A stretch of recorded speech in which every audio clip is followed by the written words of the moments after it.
poll on Twitter, and I asked my followers when the last time they got tested for STDs was. Out of the 1,825 people who answered my poll, 44% had never been tested before. Only 23% of people had been tested in the last year, 22% in the last 6 months, and only 11% in the last 6 weeks. According to justherpes.com, 85% of people that have herpes don't know that they have it. That is a whopping 42 million people infected with herpes simplex virus that don't know that they have it. STDs continue to be heavily demonized and stigmatized in our society, while they're at an all-time high according to the CDC.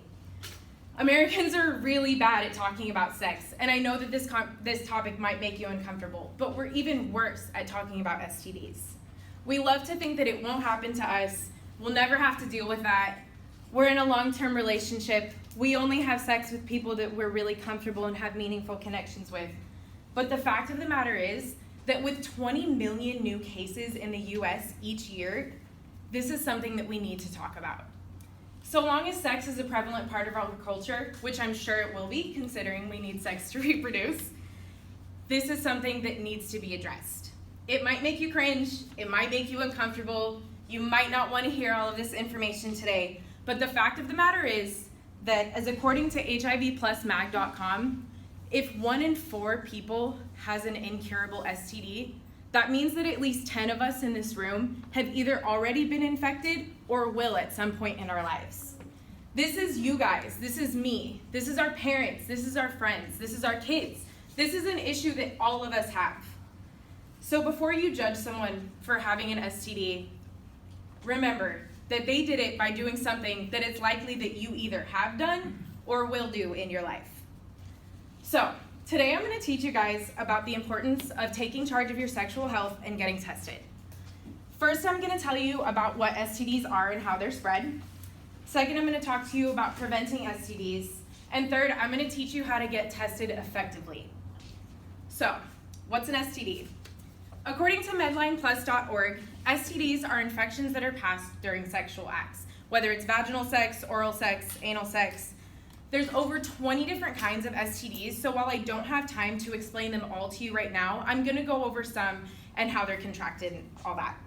So usually an STD that's caused by a bacteria like gonorrhea, you can take an antibiotic and it goes away.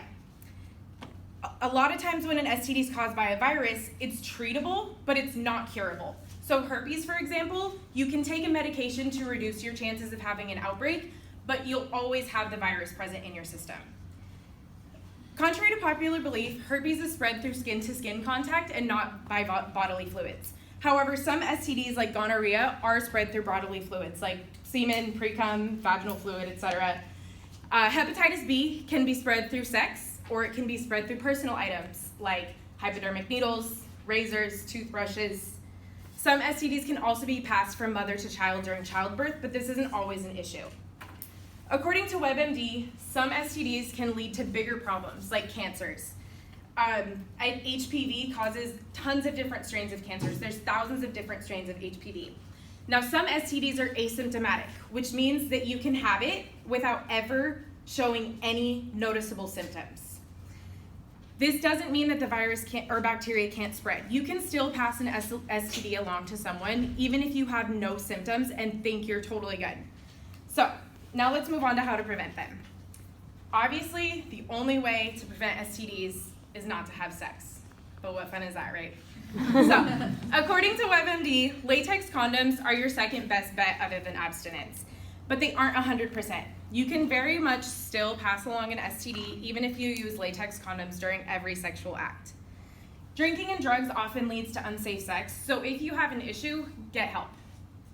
There are vaccines for some STDs, like hepatitis B, which a lot of us probably got like before we went to school, and also HPV. But the HPV vaccines only guard against a few strains that are the majority strains that cause genital warts and cervical cancers. Bless you. So, now let's get tested. So now that you want to run down to the nearest clinic, I want to know by a show of hands, how many of you think you can pee in a cup, not get a call back, and think you're good? Like, that's enough. Okay, so I'd like to let you know You can run down to your nearest low-cost clinic like I have, Planned Parenthood. There's tons of different ones in the Valley. Or you can head to your primary care physician.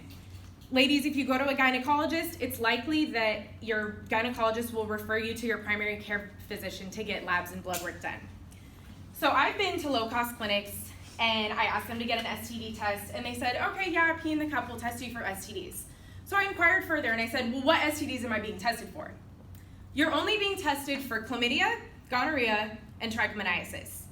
Because, as according to STDtestexpress.com, those are the only 3 STDs that use urine tests to test for them. Only 3. Blood tests and sometimes cultures are required for everything else. It might take months for herpes or HIV to show in your system.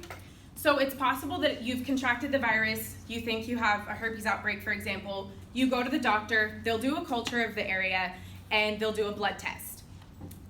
It's possible if you contracted it within the last 6 to 8 weeks that the blood test will be negative and the culture will be positive, which means that you do in fact have it, it just hasn't showed up in your blood yet.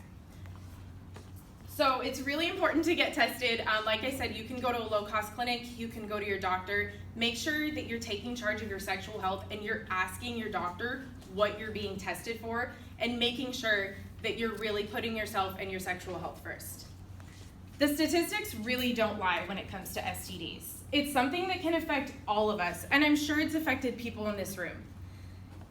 So, now that I told you a little bit about what STDs are and how they spread, I told you about how to prevent them, and then I also gave you some info on smart testing. So now, please do yourself a favor and go get tested.